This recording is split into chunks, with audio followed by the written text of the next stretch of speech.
the sixth kingdom as rising in this history leading up to 1798.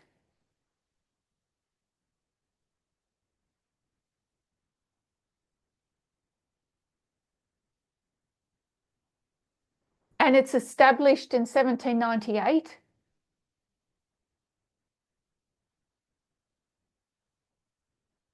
It is the glorious land, the sixth head.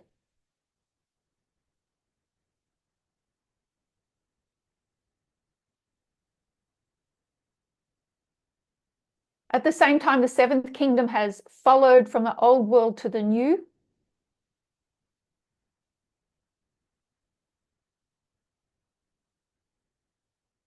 The seventh kingdom will try to rise at certain points in history.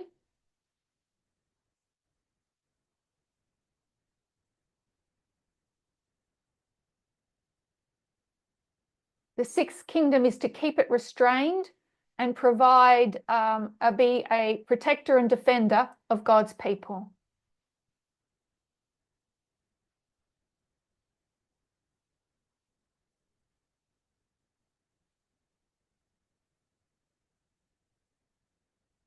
Oh. Okay, so if we just map out a bit of history.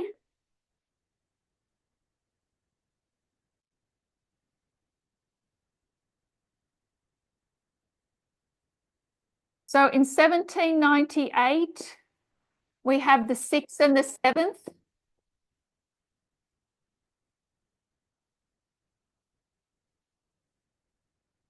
(1798) being the time of the end.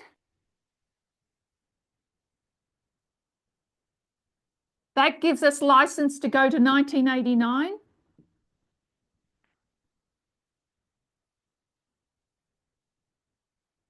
And the sixth and the seventh will be here as well.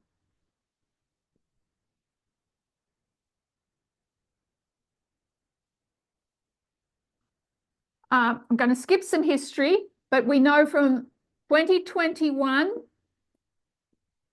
to Sunday law,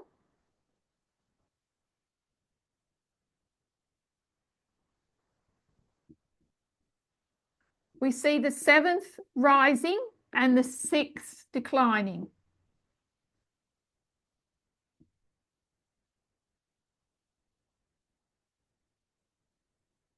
And I'll mark Sunday law as July 18.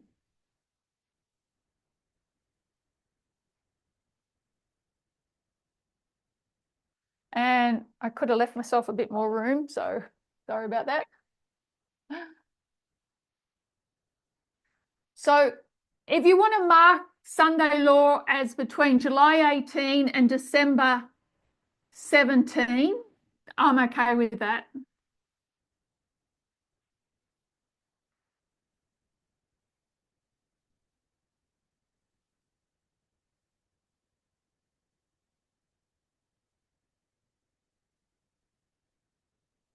But we are now living post Sunday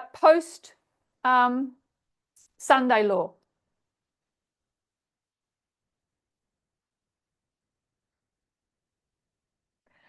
In that we are in the Sunday law period,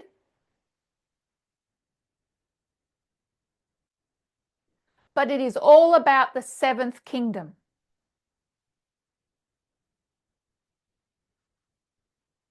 I should have made more room, so let me just draw it over here.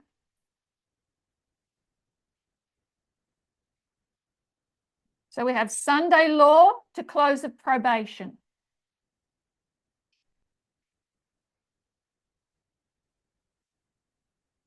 We are in the history of the seventh kingdom.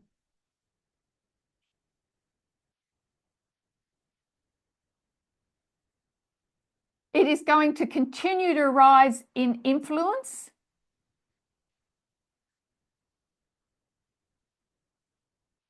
Until we get to the worldwide Sunday law.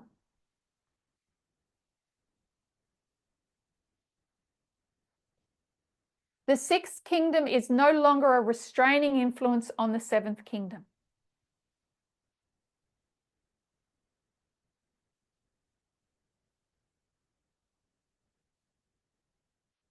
we see that MAGA is riding the Republican Party.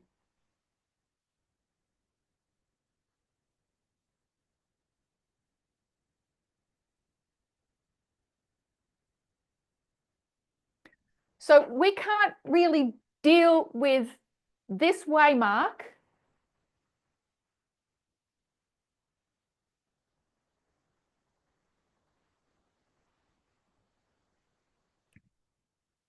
until we have an increase of knowledge and a formalization.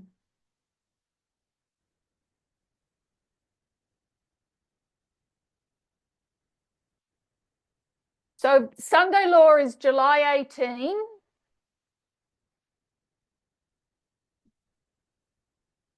And you want to take it to December, that's okay.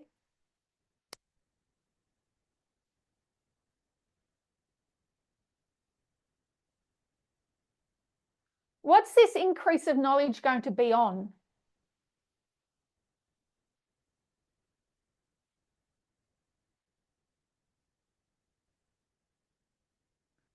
Any thoughts?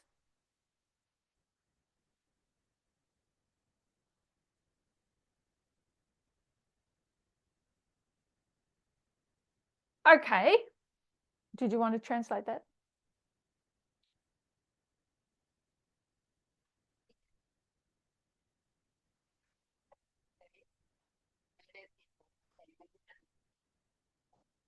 If we go back to previous increases of knowledge, what are they on? Are they on this waymark or this waymark?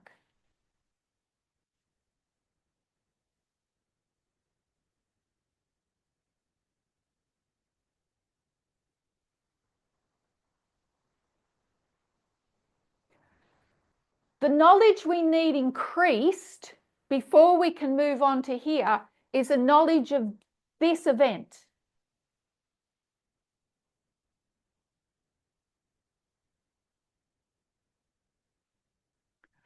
The formalization will be an understanding of this event.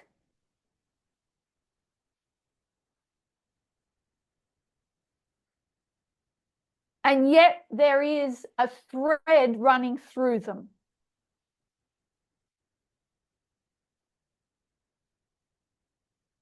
The increase in knowledge and formalization are not disconnected.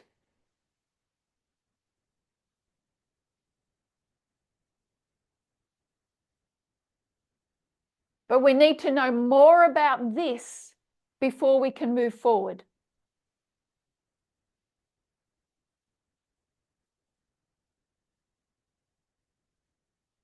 Any talk of this event is not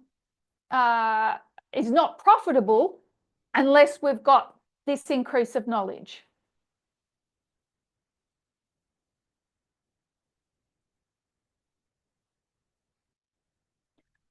And that was one of the accusations against July 18, 2024.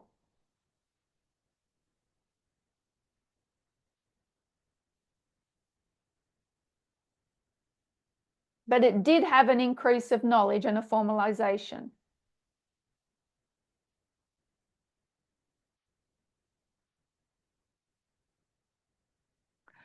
So the increase of knowledge here is looking backwards in order to look forwards.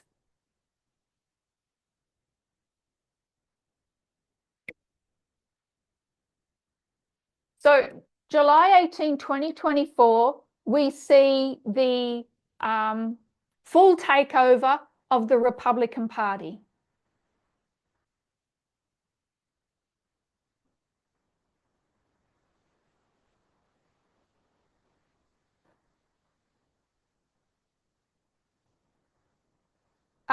By MAGA, the Make America Great Again movement.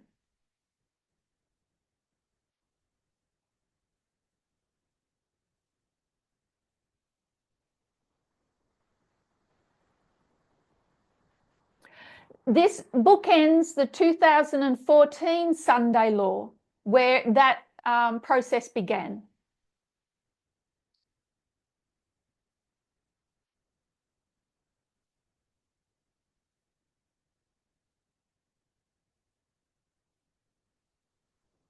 So this is just the history of the Seventh Kingdom agitating the world.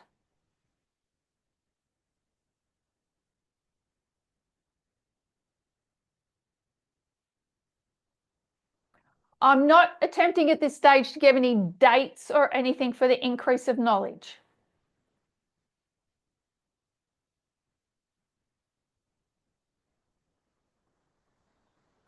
I want to open some information that might help us as we we've either passed it or we're heading towards it.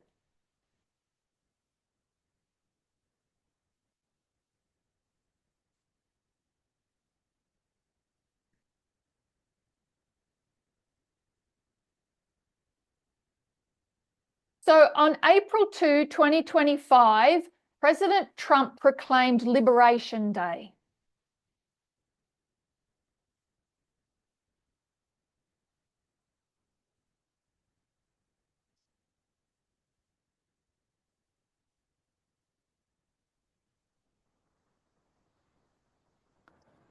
This is where his administration announced sweeping tariffs on all the countries of the world.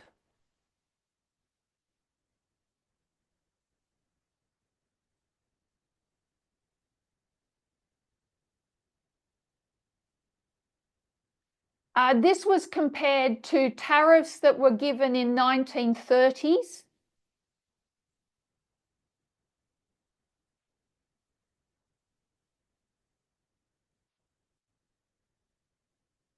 Those 1930s tariffs triggered a global trade war and the Great Depression.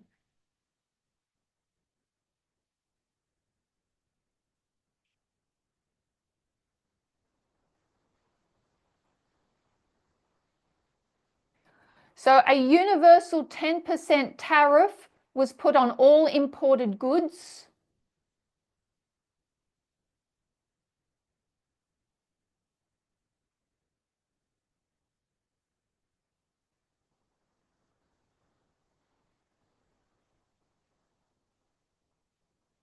And then there were further tariffs put on particular countries.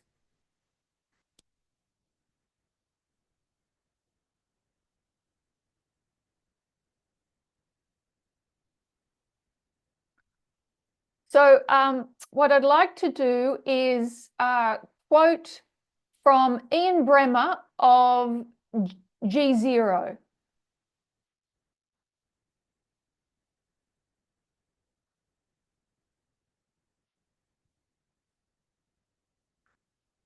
You have this quote. We won't read it all, but we'll read a bit of it. So go on, sorry.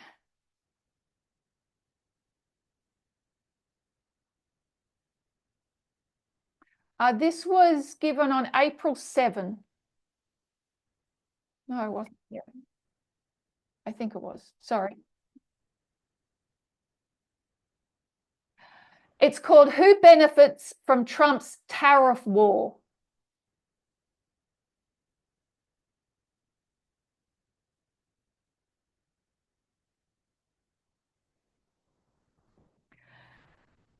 And Ian Bremmer said that globalization is what is being undone by the United States.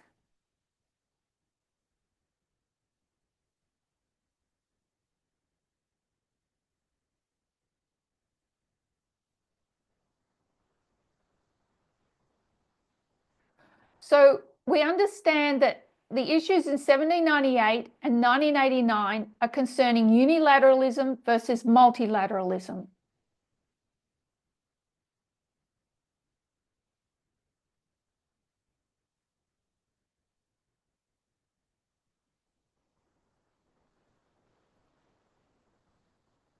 What role the United States will play in world affairs?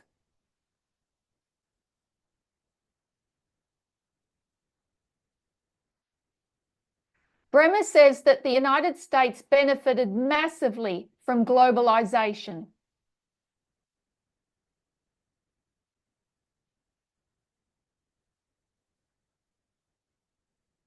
It received cheaper goods and services, and people moved more easily across borders of the world.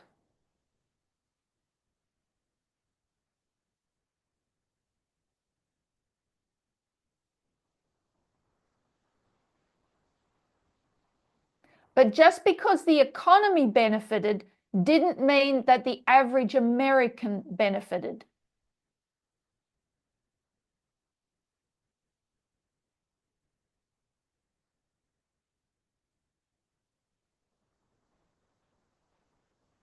He says they did not.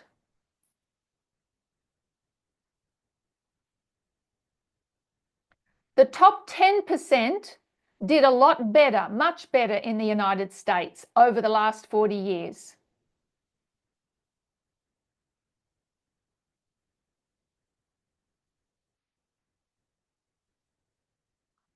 The top 1% did even better because of globalization.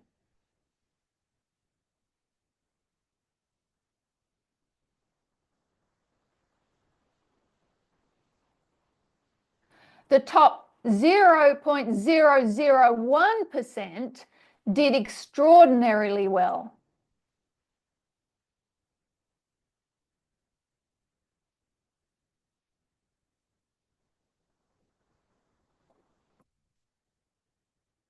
So that's your billionaires.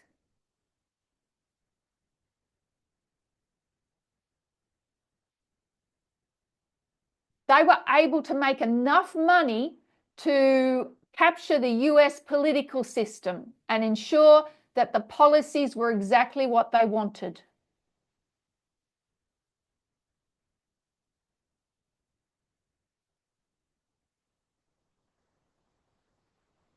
That has led to a massive backlash in the United States, where most voters no longer support free trade.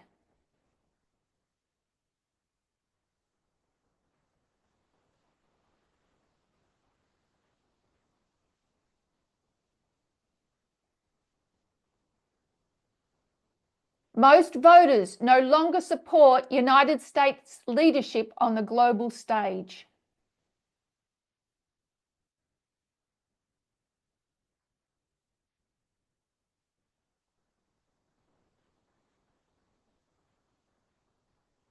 They voted in Trump, and Trump is giving them what they voted for.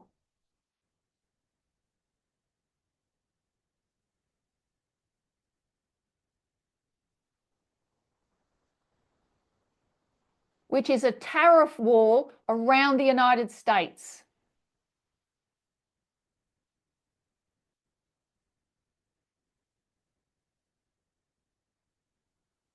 Bremer explains that the implications of this are going to be a significant destruction of wealth in the United States.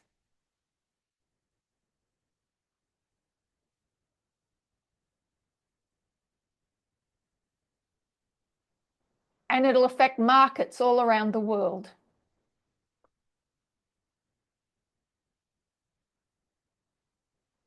Now, he says that he's not an economist.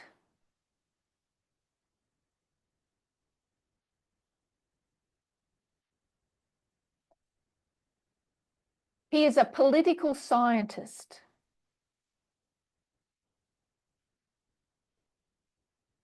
And as a political scientist, what he found most interesting about all this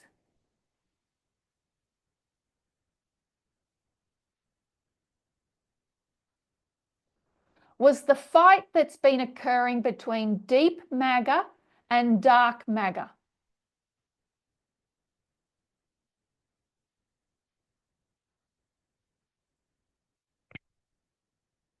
So the Seventh Kingdom is MAGA riding the Republican Party.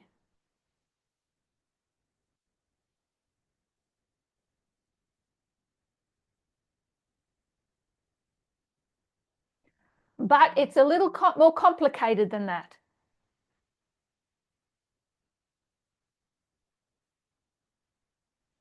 In that MAGA has factions.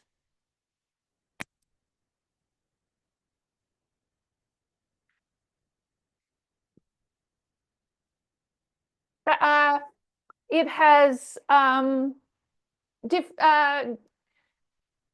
two parts.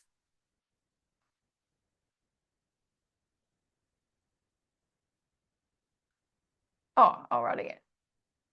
There is deep MAGA and dark MAGA.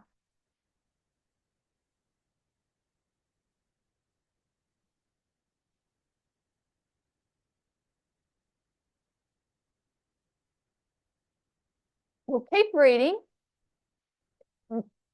Deep MAGA, sorry, deep MAGA being the people that really do believe that the United States has not represented them for a very long time.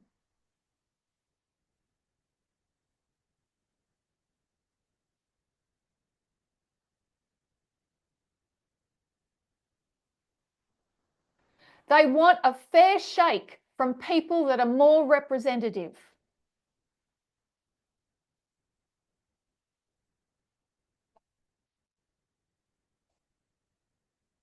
They want the ability for working and middle class to have better lives and not be taken advantage of.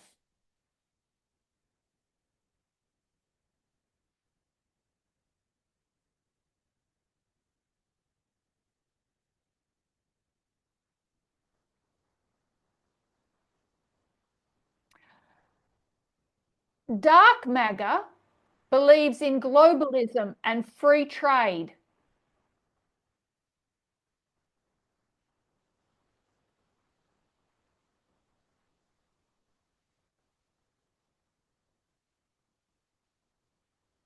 And capturing the policies of a smaller state that do their bidding.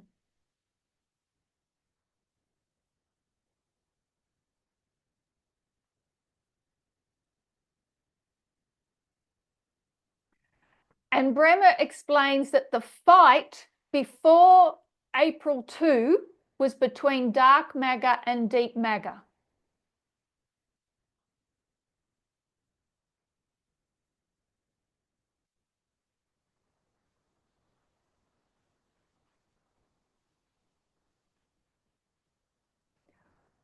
So Trump has always wanted to put on tariffs.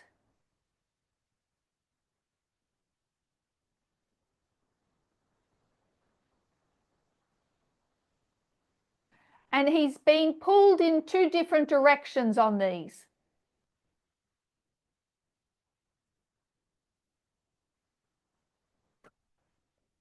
So the fight that occurred the weekend before April 2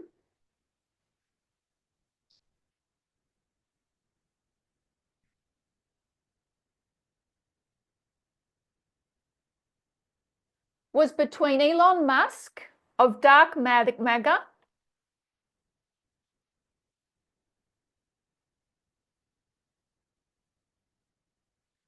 and Peter Navarro of deep MAGA.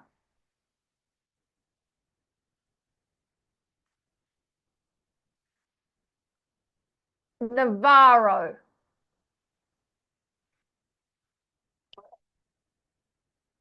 If you wanted a person that is really personifies deep MAGA, it would be Steve Bannon.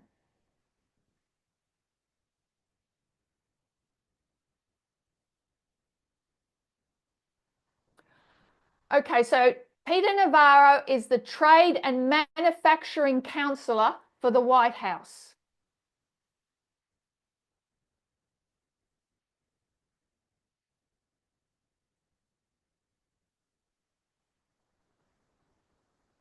So we just want to unpack the differences between deep and dark MAGA.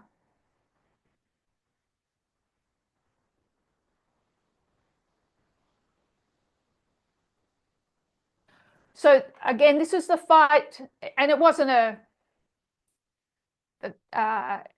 it was an ideological fight, not a real, they're not at war with each other.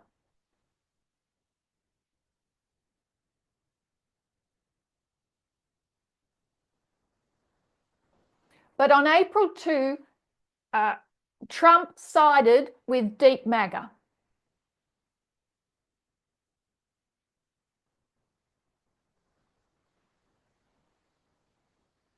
because Peter Navarro knows what Trump really wants.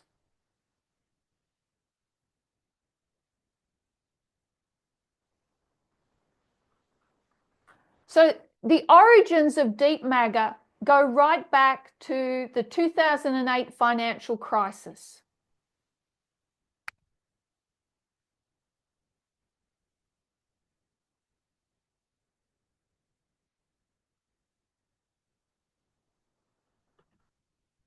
They've been around a long time.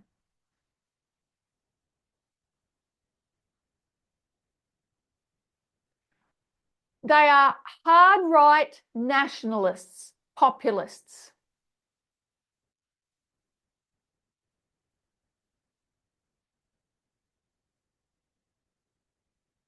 Hard right nationalists.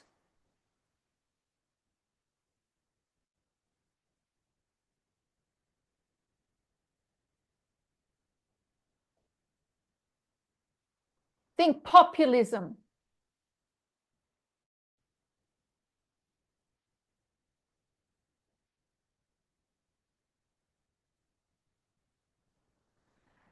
This side are more your tech elites.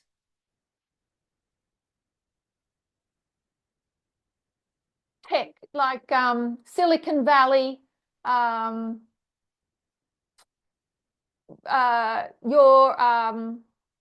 0.01 percenters, the rich one.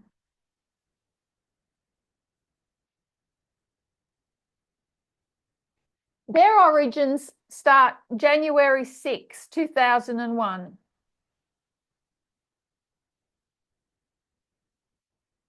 Oh, not, sorry, 20, not 2001. Actually, their origins actually begin before that. I'll put 2020 and COVID.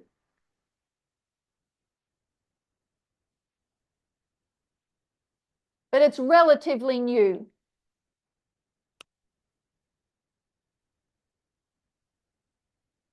When businesses shut down and they weren't making as much money.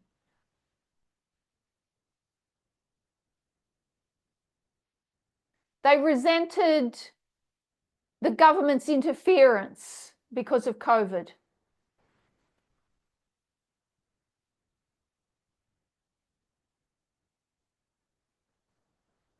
While some businesses were closed down, you might remember that Elon Musk kept his open and fought to keep open.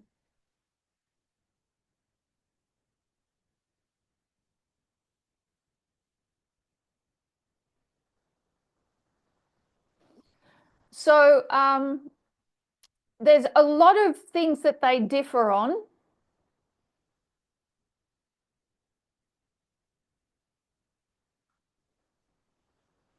What we might look into them in a bit more detail another time.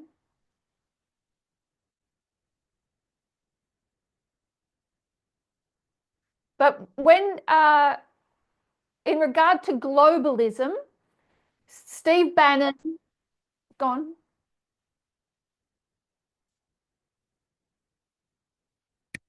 They see globalism as the enemy.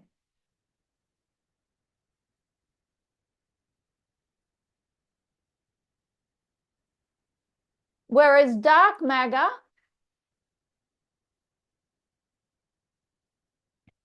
believes in an interconnected world.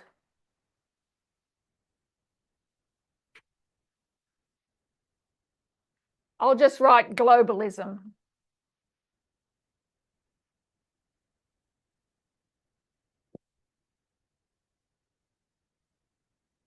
Because their money relies on business and information flows.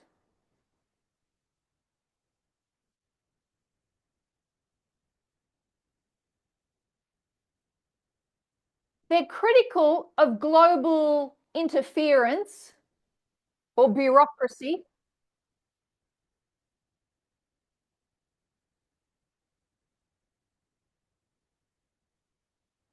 but not global interconnectivity. global, yeah, countries connecting with each other.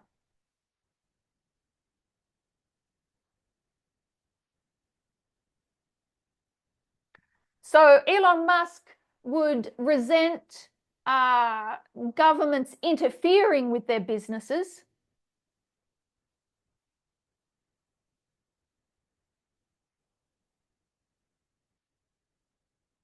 Regulating their businesses.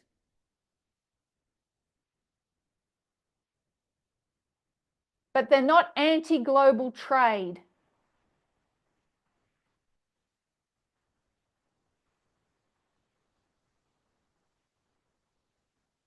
Dark MAGA benefits from globalism.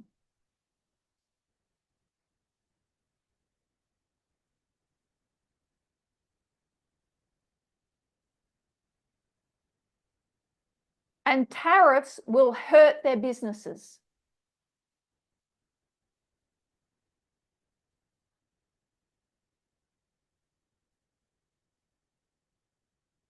Whereas Steve Bannon from Deep MAGA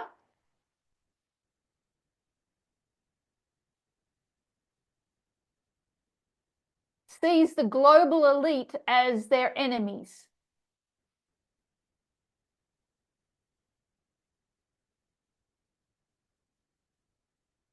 Because what that global elite does is undermine a country's culture and religion and tradition.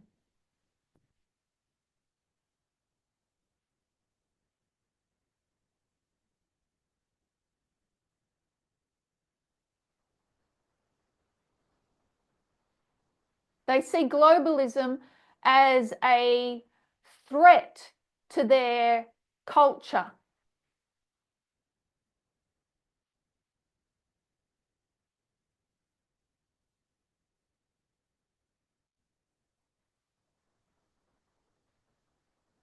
A spiritual threat to Western civilization.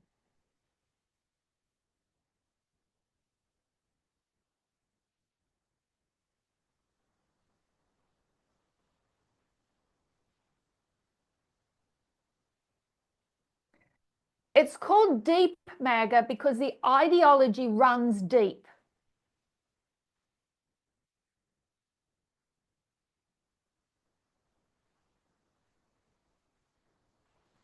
Bannon wants to destroy globalism.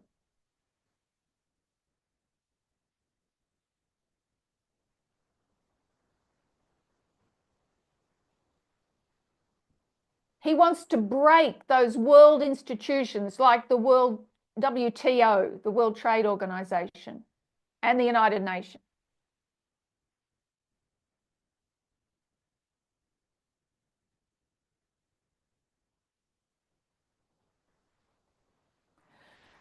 Dark MAGA is more the violent side of MAGA.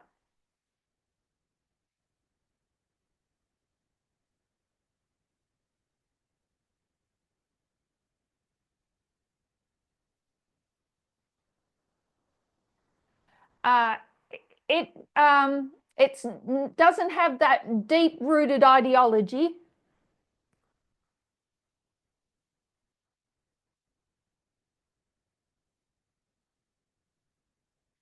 And believes in free markets.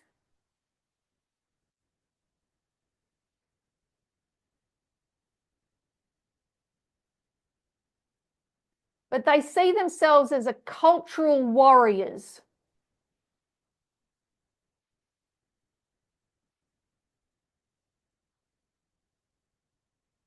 And that's why free speech and the takeover of X is so important to Dark MAGA.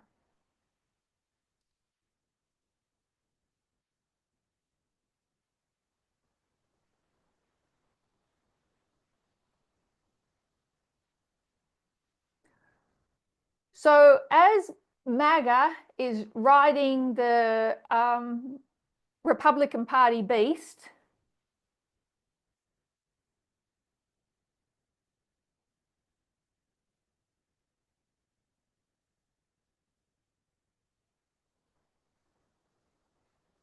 there is this infighting that exists between elements of MAGA or factions of MAGA.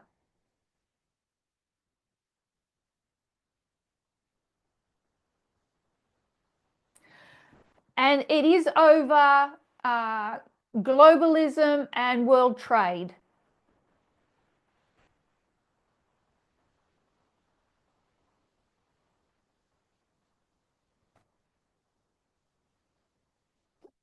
So might leave that for the moment, but if we were to consider this history and compare it to pagan Rome,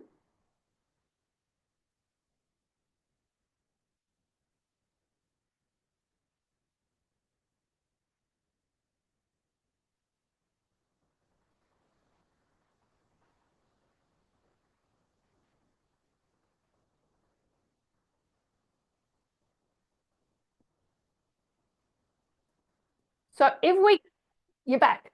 Okay, we want to take this history and compare it to pagan Rome.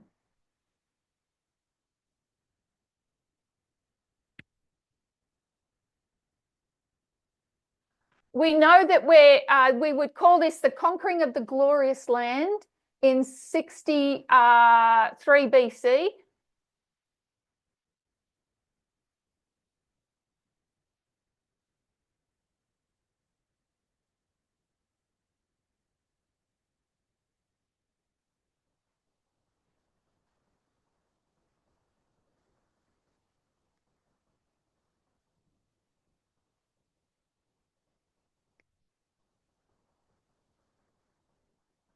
The conquering of the glorious land, 63 BC. Daniel 11. Go on.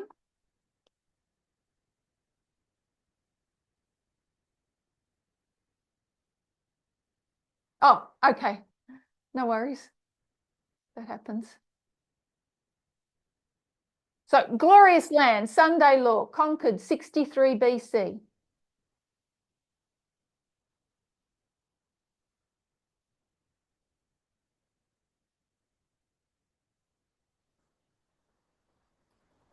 And we would mark worldwide Sunday law as the Battle of Actium in 31 BC.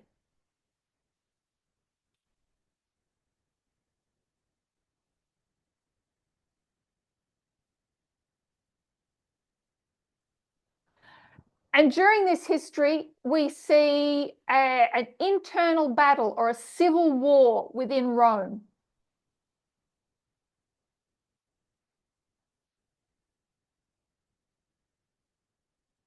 We have the history of Pompey, Julius Caesar,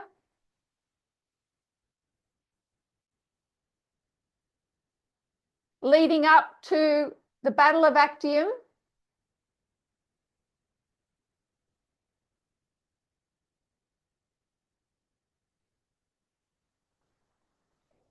Between Mark Antony and Cleopatra against Octavian.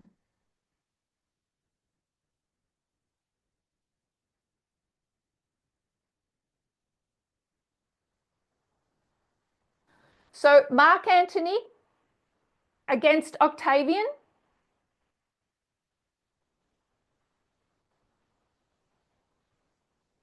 is Rome against Rome.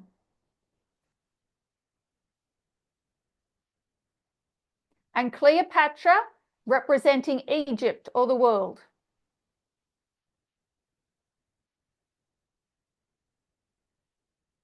There is a difference in ideologies between Mark Antony and Octavian.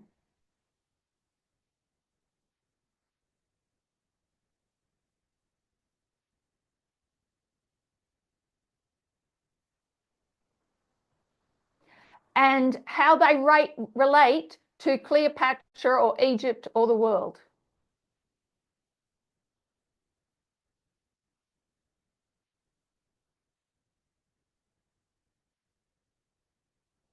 So July 18, we see a unified Republican Party.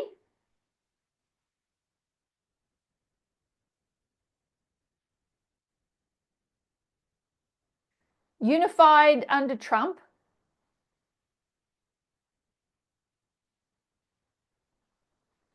That victory is sealed into 2024 with the death of the Sixth Kingdom.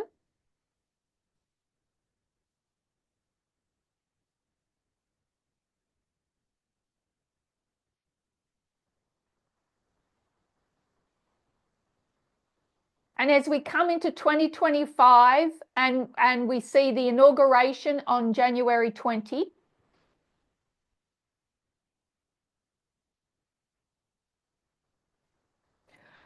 it's very easy to see these two factions present at the same time.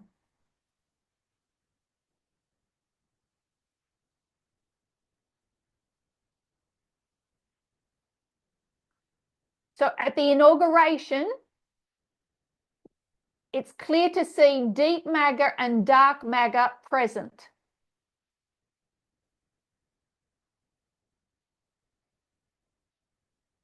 All the tech elites and billionaires are there.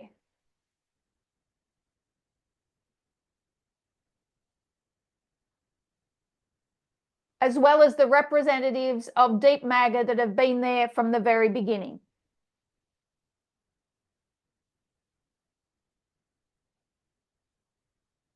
And as that history continues, we start to see the cracks in that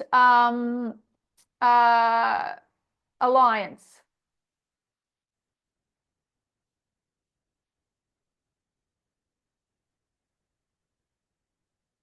Tariffs have been on the agenda from the beginning.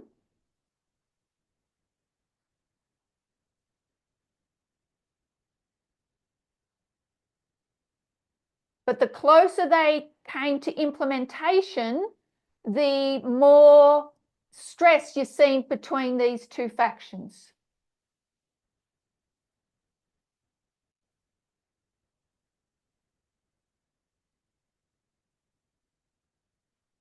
So that's just something for us to chew on.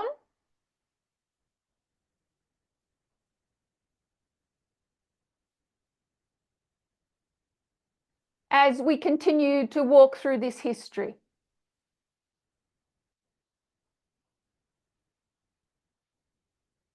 So I'll just open it up to any questions or comments.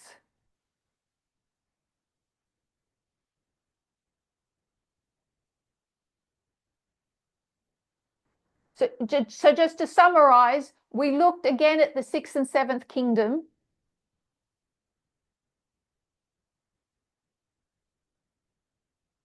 And how we can get more visibility on that when we look at the history of the Medes and Persians.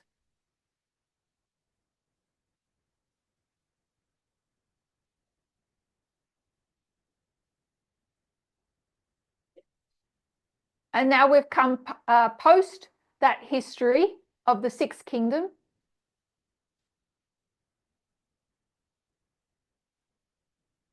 And we're seeing what's happening within the 7th kingdom as it heads towards the worldwide Sunday law.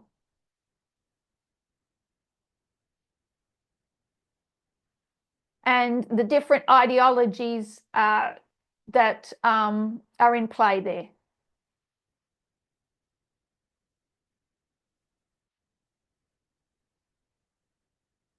So any thoughts or questions?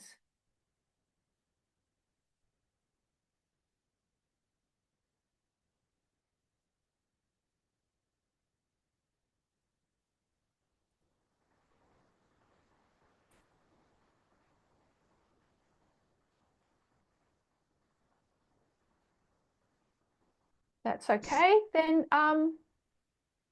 we can close in prayer. Hello, please. I have one question. There's a voice. Yeah. Happy Sabbath. Happy Sabbath. Yeah, please, my question is, the Sixth Kingdom commenced from 1798. I think you agree with me with that.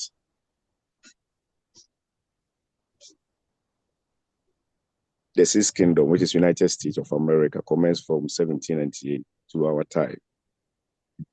So I want to ask, you said that the Sixth Kingdom ends at 2024, and then Donald Trump inauguration was 20th of January 2025, the commencement of the Seventh Kingdom. So I want to know, will the Seventh Kingdom continues after the Trump administration, after 4 years of Trump administration, or how will history be? I want to understand how this Seventh Kingdom, when would it end? Will it end at the administration of Trump presidency, or it will continue after the presidency of Trump? So I did, yeah, go for it.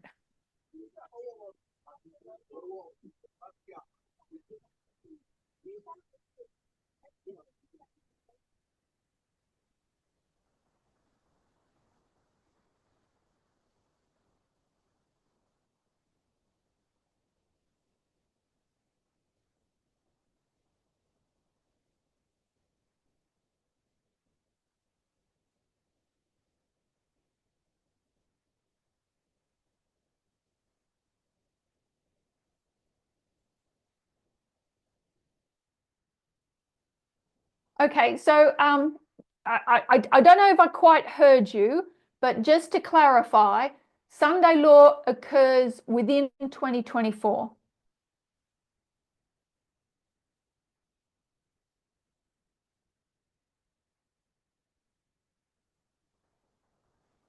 I took us to the inauguration in 2025 so that we get more visibility on deep MAGA versus dark MAGA.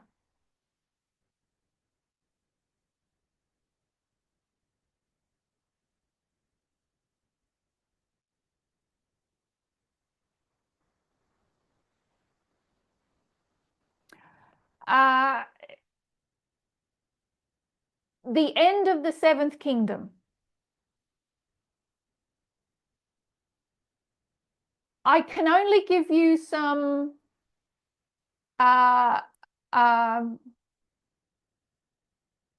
historical information about the fall of the Medes and Persians.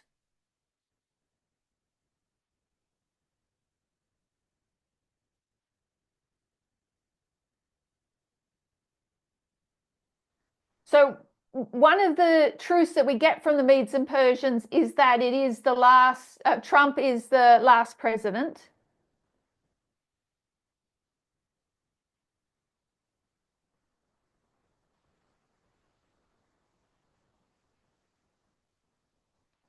And we know that the Persian kingdom was more complicated. We simplify it to get Trump as the last president.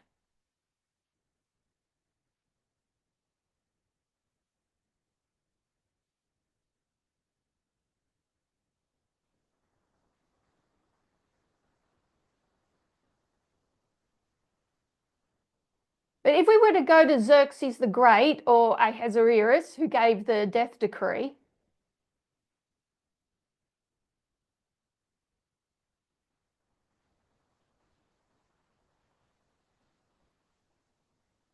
he really marks the fall of that empire.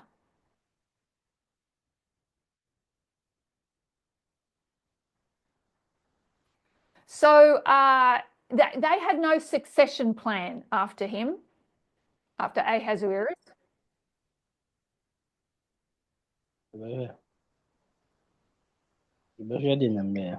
There is no succession plan after Trump.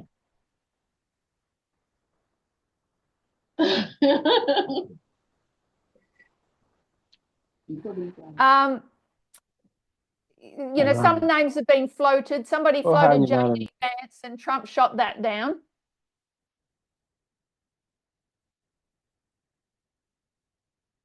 Somebody floated J.D. Vance, as Trump's successor, but Trump shot that down.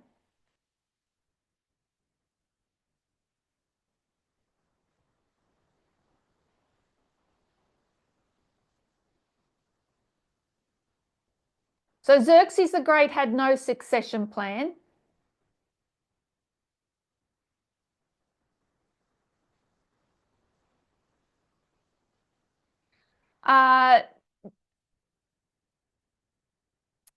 They were very weak rulers. Sorry, I'm just reading some history from Persia.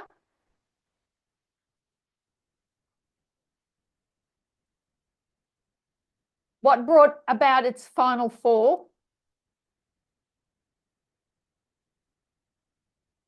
It had a vast bureaucracy full of corruption and inefficiency.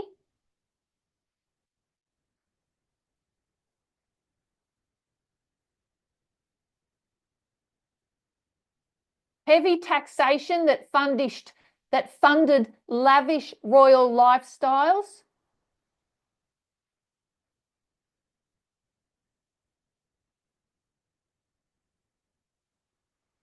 This gradually brought on more discontent amongst the people.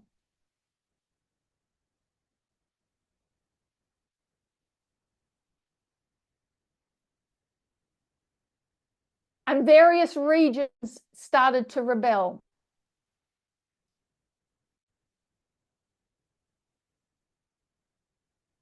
Xerxes poked a fight with Greece.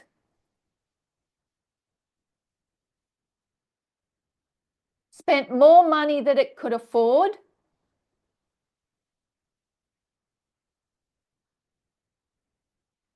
And then when they returned home, spent even more money than they could afford on themselves.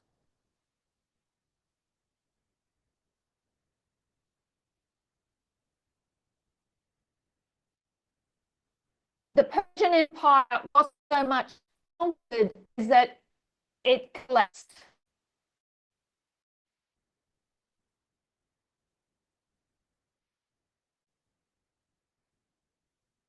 It was weak, which made Alexander's victories.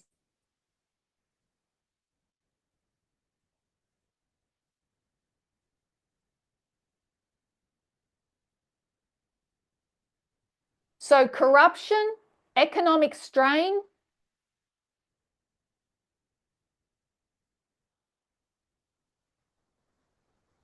succession crises, like who's going to replace him,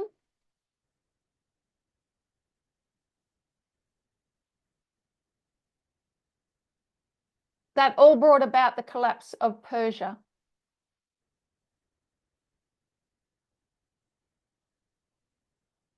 It sounds familiar to what I think we could see happen here.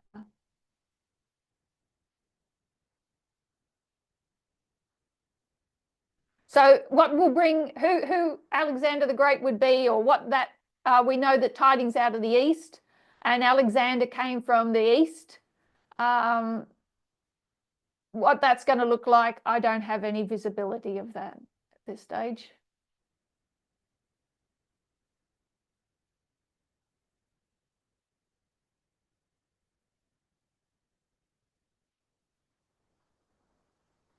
Alexander wasn't Islamic. Alexander came from,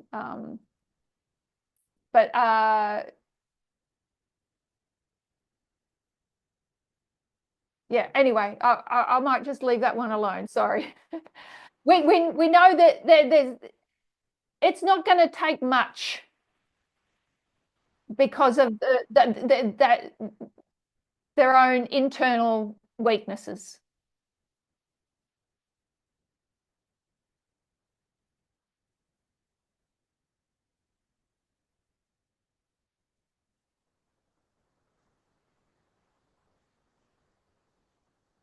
And then we would go back and compare that with the fall of Babylon, when we could compare that with the fall of Greece, which is that Roman history.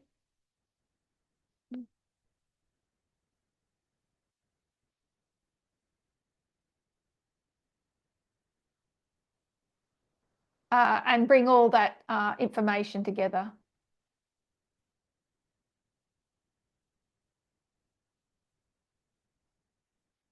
But it can't last forever because they never do.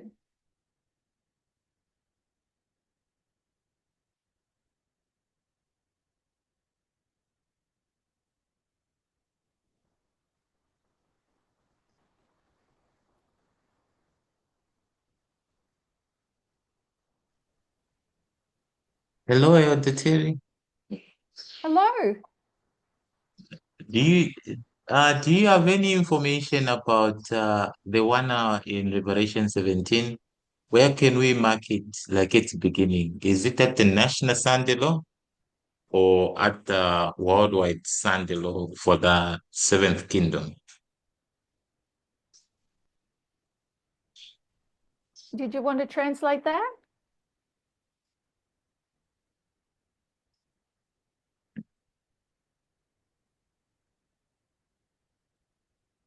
Oh, okay. I think you have to translate it. Sorry, other voices? As I said, Errol, you have to translate the Russell question. I don't know if you didn't get. Yes, yes.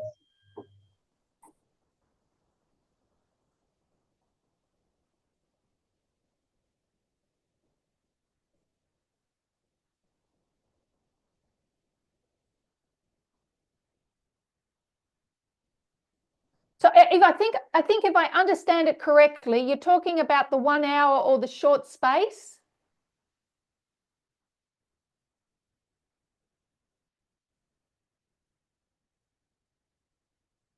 Then that would be after close of probation, after Worldwide Sunday Law.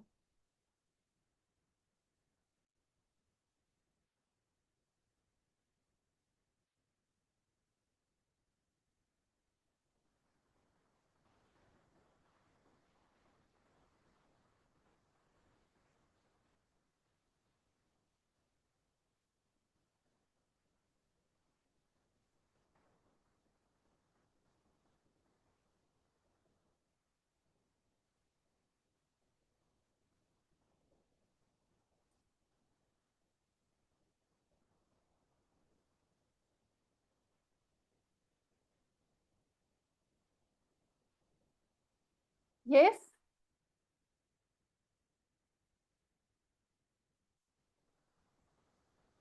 They can't hear me and you as well?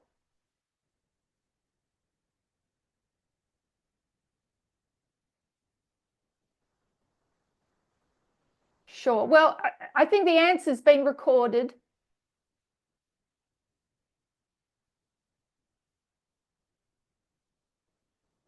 Is there anything else? Anybody else?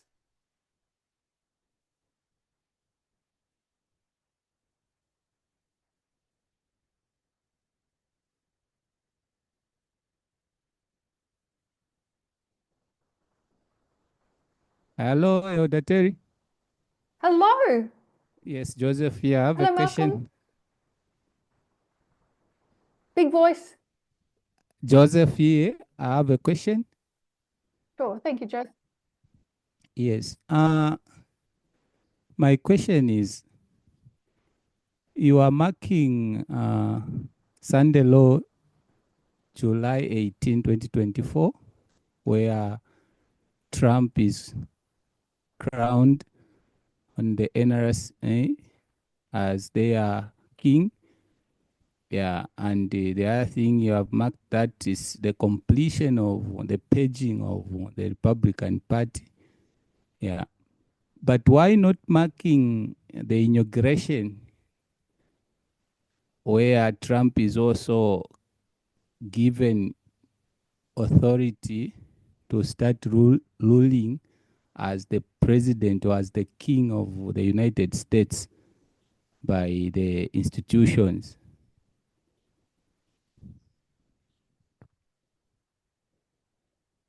Because of Quintus Fabius Maximus Gurgis points us to July and the image that's set up. because that's what we're pointed to.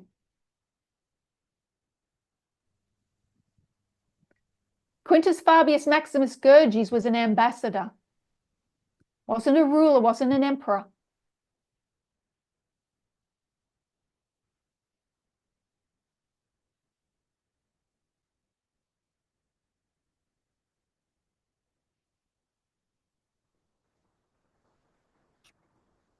Does that help? It really helps, but it's where I see the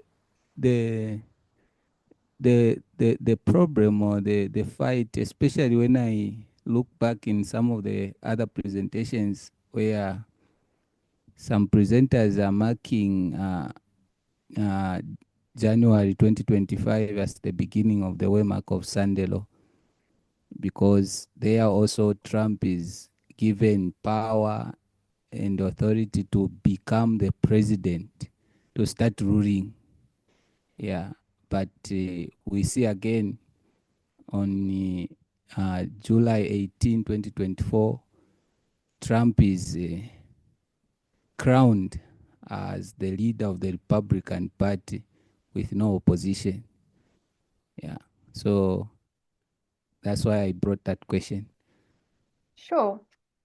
Sure. I guess my answer would be QFMG, that was the prophetic guide to take us to July, to see that image set up, that QFMG was an ambassador, and that's what began the Sunday law period.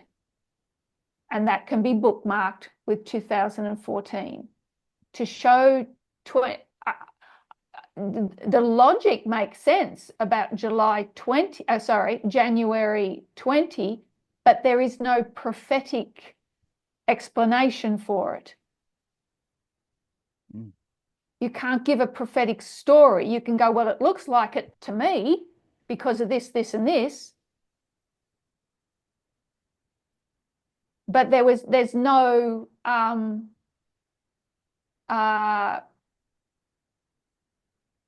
there was no prophecy of it.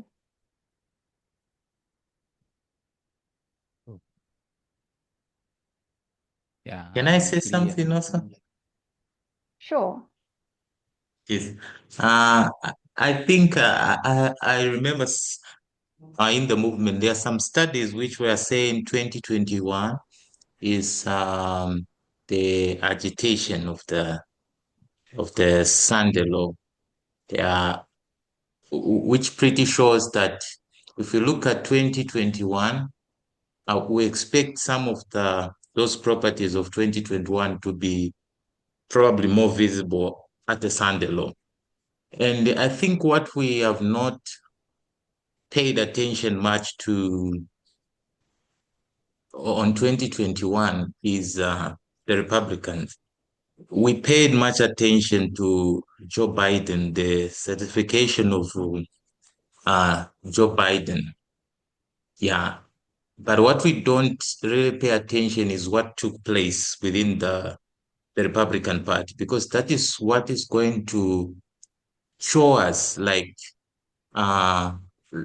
be with like a harbinger of what is about to take place at the Sunday law. And what we saw in 2021, some of the Republicans rebelled against Donald Trump, including the vice president. Yeah, which actually taught MAGA, I think, two lessons. One is that institutions are very strong. You can't get power by force. Number two, which was the big lesson, all the MAGA movement blamed the Republican Party, yeah, for the failure of January 6th, because they have never trusted the Democrats, but they believed if we Republicans, we can be united and work together, we could have managed to get power.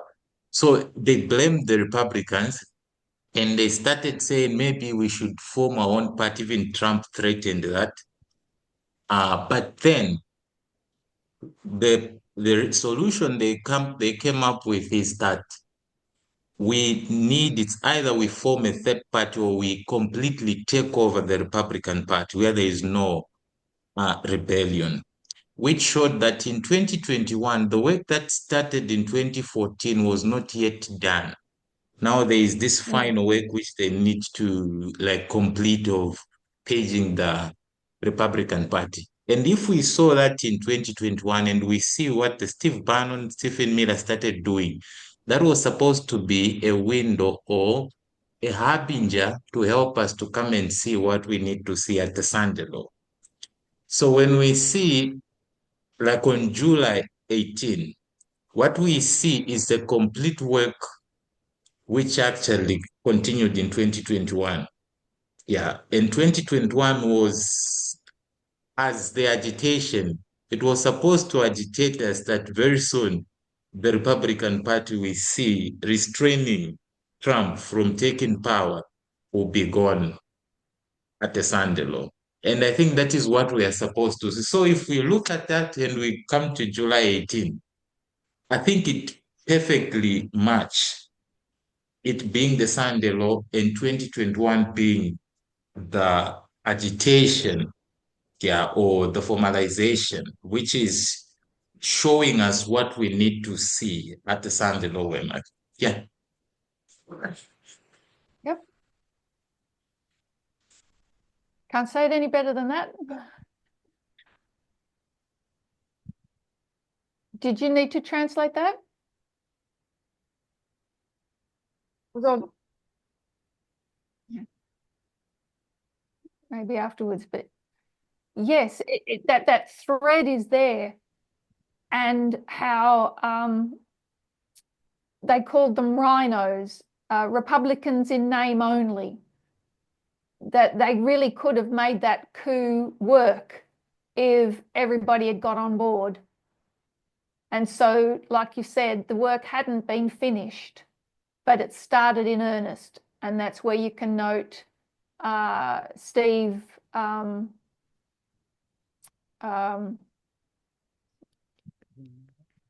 the other Steve, mind blank. But they really began in earnest. And that also helped bring in dark MAGA. So you can mark dark MAGA from 2020, and then you see them again in 2021. But you don't fully see dark MAGA on the stage at the Republican National Convention. It is a deep MAGA event. It is people that are fully bought into what MAGA stands for. And you can see that unification prior, building to the convention when Trump had the hush money court case, and they all stood by him.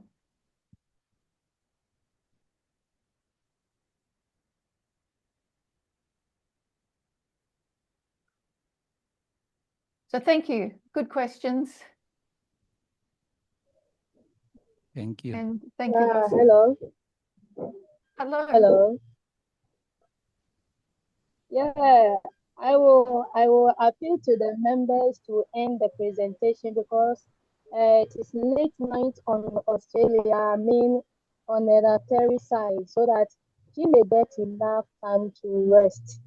Because I think tomorrow, which is Sunday, she will go into work. So if anyone has a question, I think we should hand over to the gospel workers ahead and all. And when they bring the questions and answers, I will post it to Terrie, and then she will answer it later for the sake of her health. So I think we have to end the presentation. So thank you very much. Thank you, Frida. I will close in prayer. Okay, all right. Our loving God in heaven, we thank you for the time we've been able to spend together.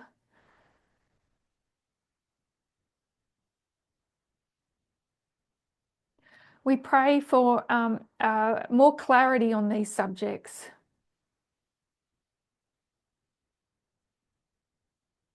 Much has been happening this year already that we need to understand.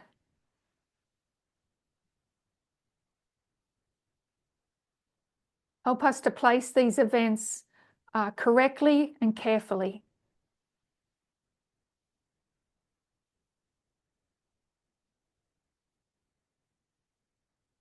I pray for these ministries that the members here represent, for their leaders, for all that participate and are involved.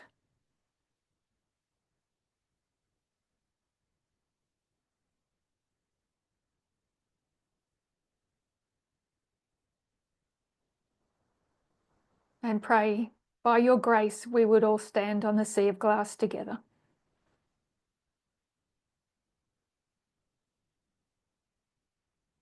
Ask this in Jesus' name. Amen.